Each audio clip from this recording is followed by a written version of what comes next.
आपकी बोर्ड और होल्डिंग लगा हुआ है जगह जगह पे, कृष्ण कुमार गिरिहार महादलित। दलित समझ में आता है दलित, लेकिन आपने महादलित लगाया है। इसका आज आप भी आप देखेंगे, चले जाए जंगलों में अगर कोई रहता है, या आप जो शहर में देखें, आप बलरामपुर में जंगलों में कौन रहता है? रहते हैं। हमें आपको दिखाऊंगा, चलिएगा मेरे। जैसे आप उस मौके को ढूंढ रहे हैं या तलाश कर रहे हैं कि जिससे आप अपने समाज के लोगों का उत्थान कर सकें। हाँ, इससे पहले के लोग जो हमेशा दलित, वंचित या पिछड़े लोगों को आगे बढ़ाने का पिछले 76 साल से 77 साल से आज़ादी के समय से इस पे काम हो रहा है, तो आज भी स्थिति यही बन रही है। अब देखिए, तो आप आगे क्या कर लेंगे? हमारे जबकि कंजर जो जाति, वो एक कंजर जो शब्द होता है वो जाति सूचक गाली एक तरीके से होता है। हम आप कभी भी किसी को बोलते तो कंजर, हम गाली शब्द से उसको रिप्रेजेंट। भारतीय जनता पार्टी जो है वो सभी जातियों को ठगने का काम करती है।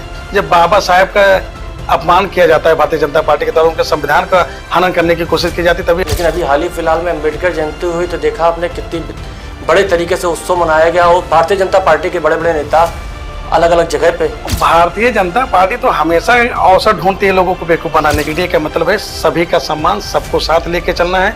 यही आपके पार्टी के जो अध्यक्ष हैं उनके भी यही विचार है? हाँ, उनका भी यही विचार है। उनका पीडिया का फुल फॉर्म कुछ अलग है। फुल फॉर्म का जो मैंने जो बताया, पीड़ित, दुखी और अपमानित। जो पीड़ित है, दुखी है, अपमानित है, वो उसके साथ समाजवादी खड़ी है। इसमें दलित नहीं है कोई, पिछड़ा दलित भी है, सभी। मैंने क्या कहा, दलित तो पहले से पीड़ित है। ये महादलित का जो बेटा आज बैठा हुआ है आपके सामने, आज विधानसभा बलरामपुर सदर से टिकट मांग रहा है। अखिलेश जी से कितने बार मुलाकात हुई है? हमारी बहुत बार मुलाकात हो चुकी है। कितने बार? जैसे अनगिनत बार तो नहीं हुई? नहीं, अनगिनत बात तो नहीं हुई। 2027 के चुनाव की बात करो, क्या लगता है सपा पार्टी से कितने लोग उम्मीदवार या दावेदार हैं जहां पे आप उनके साथ फाइट कर रहे हैं, और आपको ही टिकट क्यों मिले, अन्य को क्यों ना मिले? तो एक गुरु होता है राजनीति का, हर व्यक्ति का एक राजनीतिक गुरु होता है। आप अपने राजनीतिक गुरु किसको मानते हैं? और आने वाले समय में आपको बता रहा हूँ, 2027 में देखिएगा, उत्तर प्रदेश में इतनी बहुमत से सरकार बनेगी कि भारतीय जनता पार्टी ने अपने सपने में भी नहीं सोचा होगा। ये आपका सपना है? हमारा सपना नहीं है, ये हर उत्तर प्रदेश के हर युवाओं का और देश का भी ये सपना है कि राष्ट्रीय अध्यक्ष अखिलेश यादव जी उत्तर प्रदेश के मुख्यमंत्री बने, और आने वाले समय में देश की। एक तरफ आप कहते हैं कि आपका समाज के बहुत सारे लोग इतना पीछे हैं। जी सर। एकदम वंचित हैं हर चीज़ से, और मुझे लग रहा है कि मूलभूत सुविधाओं से भी वंचित है। जी सर। जो बेसिक चीजें हैं लोगों को मिलनी चाहिए, वहीं पे मैं आपको देख रहा हूँ। जी सर। हमारी आर्थिक स्थिति हमारे दादा परदादा से ही ठीक थी। तो देखिए, दुनिया में तो अपवाद मिलते ही रहते हैं, कोई ना, ऐसा तो है नहीं। यानी आप अपने समाज के लिए अपवाद? आपके समाज में आपको देख रहा हूँ तो आप एक, अगर मैं आज के टाइम पर सवर्ण समाज की बात करूँ तो शायद उनके बराबर या उनसे ऊपर की टक्कर में आपकी स्थिति है। तो कहाँ पिछड़ा रह गया, क्या पिछड़ा रह गया, कहाँ कमी रह गई वहाँ पर? देखिए, हम जो आप तक पहुँच गया वो चीजें वो वहाँ तक नहीं हमने क्या कहा, किसी को शिक्षा में आगे बढ़ना है। जी जी। तो रिजर्वेशन है जी। संविधान, आप बता ही रहे हैं कि संविधान ने इतना अधिकार दिया। जी। जो रिजर्वेशन है, एक सवर्ण समाज या एक जनरल कैटेगरी के लोगों को अगर 100 में से 90 नंबर लाके वो एग्जाम पास करेगा तो 40 पे आपको क्वालिफिकेशन मिल जाता है। तो जब हर चीज की सुविधाएं हैं, हर तरह से सरकारी सुविधाएं हैं, तो कहाँ पे चीजें रह जा रही हैं? या तो मुझे लग रहा है जागरूकता की कमी है। मुझे जागरूकता, तो कौन जागरूक करेगा उनको? उन्हें कौन जागरूक करेगा? अब हम ही लोग जागरूक करेंगे। इसलिए भारतीय जनता पार्टी जो है मुद्दे से सबको भटकाना चाहती है, लोगों को अशिक्षित रखना चाहती है, लोगों को बेरोजगार रखना चाहती है। यही उनका भारतीय जनता पार्टी का टारगेट है, वही उसी पे वो काम करना चाह रही है। समाजवादी का क्या टारगेट है? 12 से 17 तक आपकी सरकार थी, तो बताया जाता था उत्तर प्रदेश में लॉ एंड ऑर्डर बहुत ज्यादा स्थिति खराब थी, माफियाओं गुंडों का राज था, इस तरह के लोग आरोप लगाते हैं, आपने सुना होगा। तो उस समय आपकी व्यवस्थाएं, आपके पार्टी का क्या? अगर मैं बलरामपुर की राजनीति की बात करूं तो बलरामपुर की राजनीति में इस समय अगर बताया था तो एक इंजन नहीं, 2 इंजन नहीं, 3 इंजन की सरकार है, ट्रिपल इंजन की सरकार भाजपा की। क्या लगता है बलरामपुर में विकास बहुत तेजी से हो रहा है? मैं अपने बताता हूँ, लौकावा एक ऐसा है यहाँ पे तुलसीपुर विधानसभा में, जहाँ 7-8 घर होंगे। वहाँ पे जब से देश आजाद हो तब से अभी उन लोगों को लाइट का कनेक्शन नहीं मिला है। लाइट का? हाँ। वो एस्टीमेट लेके जाते हैं तो अधिकारी बताते हैं कि इतना कोटेशन बना के दे देते हैं कि तो हमारा समाज वैसे दबा कुचला है, वंचित है, उसके पास किसी तरह से रोजगार करता है, कभी सिलबट्टे का काम करता है, कहीं मूर्ति बना के अपना जीवन यापन कर रहा है, तो उसको कोटेशन दे दिया, इतना कोटेशन दीजिए तब आपके यहाँ कनेक्शन पहुंचेगा। क्या उम्मीद लग रहा है कि कृष्ण कुमार गिरिहार के पैरवी करने से लाइट वहाँ पहुँच जाएगी? आप स्वास्थ्य की स्थिति बहुत खराब है जी। मतलब ये स्थिति है कि अगर छोटा मोटा एक्सीडेंट हो जाए या कोई बीमारी हो जाए रात के 12 बजे, तो आदमी यहाँ से गोंडा या बहराइच या लखनऊ भागता है और कई बार रास्ते में ही दम तोड़ देता है। लेकिन हर बार चुनाव में बात होगा स्वास्थ्य का, हर बार बात होगा शिक्षा का, लेकिन काम नहीं होगा। भारतीय जनता पार्टी कहाँ शिक्षा स्वास्थ्य की कहाँ बातें करती है, वो तो सिर्फ धर्म की बात करती है। सिर्फ धर्म पे ही हम लोगों को क्या रखा है। 2012 से लेकर 17 तक आपकी सरकार ही थी। हमारी जो तो सरकार उसमें क्या काम हमने तो बहुत काम किया। अटल जी के नाम पर यहाँ पर सियासत होता है।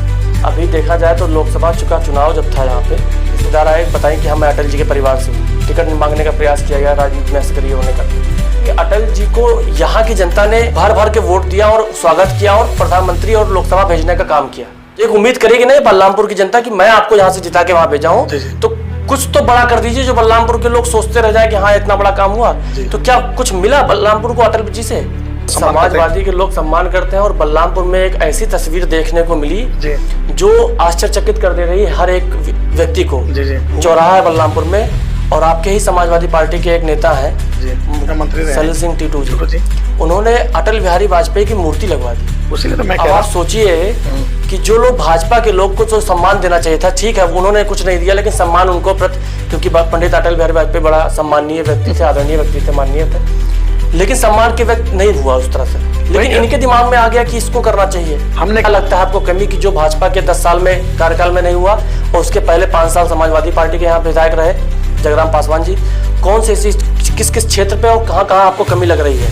तो अगर मैं विधायक बना और विधायक में बन जाऊं कि समाजवादी का कारोबार रुकने वाला नहीं है, वो उत्तर प्रदेश की 27 में सरकार बनने से उसे कोई रोक नहीं सकता है। समाजवादी का तो कारवां नहीं रुकेगा, वो मैं मान रहा हूँ। आपका कारवां कहाँ तक पहुंचेगा? हम विधायक बनेंगे क्योंकि बलरामपुर सदर से 3 लोग प्रबल दावेदार हैं, मैं नाम लेके बता रहा हूँ, जगराम पासवान जी, राम सागर अकेला जी हैं और एक आप। इन तीनों में अगर देखा जाए तो आप मेरे सामने आज बैठे हुए हैं। 2 और ऐसे दावेदार हैं जो प्रबल दावेदार हैं। एक ऐसे दावेदार है जो विधायक भी रह चुके हैं, लगातार लोगों के बीच में रहते हैं, लगातार लोगों के बीच में काम कर रहे हैं। तो उनसे प्रबल दावेदारी आपकी या अखिलेश यादव को कैसे लगे कि आप शिक्षा पे मैं एक और व्यू आपका जानना चाहता हूँ, क्योंकि आप पढ़े लिखे हैं, यूपीएससी की तैयारी की है। शिक्षा पे मैं इसलिए विजन चाहता हूँ आपसे कि शिक्षा को आप किस तरह देख रहे हैं, शिक्षित कैसे? मैं पहले बता दूं कि आज अपने प्रदेश की अगर मैं बात करूं, हर 10 किलोमीटर 20 किलोमीटर पे कॉलेज है, संस्थान है जो अलग अलग तरीके की डिग्री, MBA से लेके BCA, BBA, फार्मेसी, हर तरीके की डिग्री है। लेकिन वहाँ पे छात्र आपको 2 समय दिखाई पड़ेंगे। एक पहला समय जब एडमिशन होता है और दूसरा समय जब डिग्री लेने आते हैं, बीच में नहीं दिखाई पड़ते हैं। लेकिन इस तरह का शिक्षा से कोई आगे नहीं बढ़ सकता है। इसलिए तो मैं कह रहा हूँ आपका विजन क्या है, आप किस तरह से शिक्षा? हमारे मौजूदा विधायक की बात किया जाए पलटू राम जी, लगातार लोगों के बीच में रहते हैं, इनके बारे में आपका क्या राय है? देखिए, भारतीय जनता पार्टी के जो विधायक हैं पलटू राम जी, वो देखिए बलरामपुर को तो पहली बात तो अपना मानते नहीं है। क्यों नहीं मानते हैं? लगातार बलरामपुर में काम करते हैं, हर किसी के कार्यक्रम में पहुंचते हैं। सिर्फ यहाँ बलरामपुर में सिर्फ एक नौकरी करते हैं, सुबह 10 बजे आते हैं और रात को 8 बजे गोंडा चले जाते हैं। अगर वो बलरामपुर को अपना मानते तो यहाँ बलरामपुर में रहते। वही किस कुमार गेहार रहेगा, रात को 12 बजे आपको ढूंढना होगा, तब मेरे घर पे आएंगे तो मुझे बुला लेंगे। वहीं अगर पलटूराम जी को आपको जरूरत पड़ेगी तो रात को 12 बजे पलटूराम जी आपको अपने आवास पे नहीं मिलेंगे यहाँ बलरामपुर में। जब तक वो विधायक है तब तक वो यहाँ बलरामपुर में है। जिस दिन वो मुझसे हारेंगे, बलरामपुर छोड़ के वो गोंडा ही रहेंगे। लोकसभा सांसद शिरोमणि वर्मा जी को देखिए, अम्बेडकर नगर के रहने वाले हैं, पर वो देखिए बलरामपुर की जनता से कितना प्यार करते हैं। अपना श्रावस्ती में उन्होंने अपना घर बना लिया। परिवार तो उनका भी नहीं रहता है ना यहाँ पे। परिवार रहता है, क्यों नहीं रहता है? आप जाइए, श्रावस्ती में उनका परिवार रहता है। विधायक जी को बता दिया आपने कि वो नौकरी कर रहे हैं। हाँ, सिर्फ नौकरी। उनको जनता, यहाँ बलरामपुर के लोगों के सुख दुख से कोई मतलब नहीं है। आप असली तो मजा तब देखेंगे जब ये 27 में हार के जाएंगे, तब देखेंगे कि बलरामपुर में रहते कि नहीं रहते हैं। भारतीय जनता पार्टी जो है ये हर महीने कुछ ना कुछ मुद्दे देती रहती है, जिससे लोग रील्स बनाते रहे, उनकी नौकरी चलती रहे। रील से पैसा बढ़िया आता है। जी।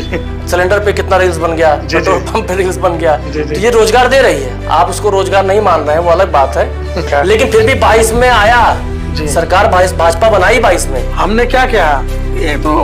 ये जो है मेन जो कारण जो है वो लोगों को भ्रमित करने का कारण, हमें सपना दिखाया जा रहा है। और कौन सी जनता है जो सपना देख रही है और जाग नहीं रही है? आप ही लोग देख रहे हैं, तो सब लोग देख रहे हैं। जगाएगा कौन? कहाँ जगह? समाजवादी के लोगों ने जगह देखिए। 27 के चुनाव आएगा तब देखिएगा। 24 के चुनाव में आपने देखा ही है किस तरह से धरातल पे गए हैं। 27 में समाजवादी पार्टी की सरकार बनने से कोई रोक नहीं सकता है। ये आप लिखित में देंगे? अब लिखित में लेना चाहते लिखित में दे सकते हैं। हमें अपने राष्ट्रीय जी पर पूरा विश्वास है, अपने ऊपर भी मुझे विश्वास है। चुनाव होने के बाद ये क्लिप आपका कटेगा, चलिए ठीक है, ये वायरल होगा। आपने पहले बताया था 27 के चुनाव में। मुझे लगता है जहाँ तक मेरा मानना है कि जो झारखंडी का जो ब्रिज का जो काम होना है वो समाजवादी पार्टी के सरकार के टाइम में ही होगा, तभी पैसा रिलीज होगा, तभी काम चालू होगा। एक योजना की बात करूं जो मुझे पर्सनली बड़ी अच्छी योजना लगती है इस सरकार की, भाजपा की, मुख्यमंत्री अभ्युदय कोचिंग सेंटर, जी मुख्यमंत्री के द्वारा एक कोचिंग सेंटर चलाया जाता है अलग अलग जिलों में, अलग अलग कोऑर्डिनेट में, अलग अलग ब्लॉक पे स्तर पे, जहाँ पे अगर कोई भी बच्चा किसी भी कंपटीशन एग्जाम की तैयारी कर रहा हो तो निःशुल्क वो वहाँ पे पढ़ सकता है। जी अब मैं बात करूं कि आपके समाज जो आप बता रहे हो कि शिक्षित नहीं हो पाया, पीछे रह गया, तो क्यों नहीं उस चीज़ को वो ऑब्जर्व कर रहा है, उस चीज़ को ग्रैप्स कर रहा है कि हम उससे आगे बढ़ा जाए। देखिए, भारतीय जनता पार्टी के द्वारा जो भी संस्थाओं में जो काम किया जा रहा है, सिर्फ नाम के और सिर्फ कागज पे वो काम हो रहे हैं, कहीं कहीं दिखते हैं, ना कि धरातल पे वो काम नहीं होता, सिर्फ कागज पे ही सारे काम होते हैं। आप स्वयं जाके धरातल देखिए। पे अगर आपको देखना हो तो डायट ऑफिस के पास इसका ऑफिस है, मुख्यमंत्री अभ्युदय की कोचिंग चल रही है जी, और अच्छे तरीके से चल रहा है, बड़े लेवल पे चल रहा ये है। तो मैंने कहा जागरूकता की कमी। जागरूक करेंगे, आप बताएंगे, जब कोई काम कराएंगे तब तो, जब वो कराना ही नहीं चाहते हैं, वो नहीं कर रहे हैं, तो आपको पता था इसके बारे में कि नहीं? हमें तो खुद ही नहीं, हमें खुद ही नहीं पता था कि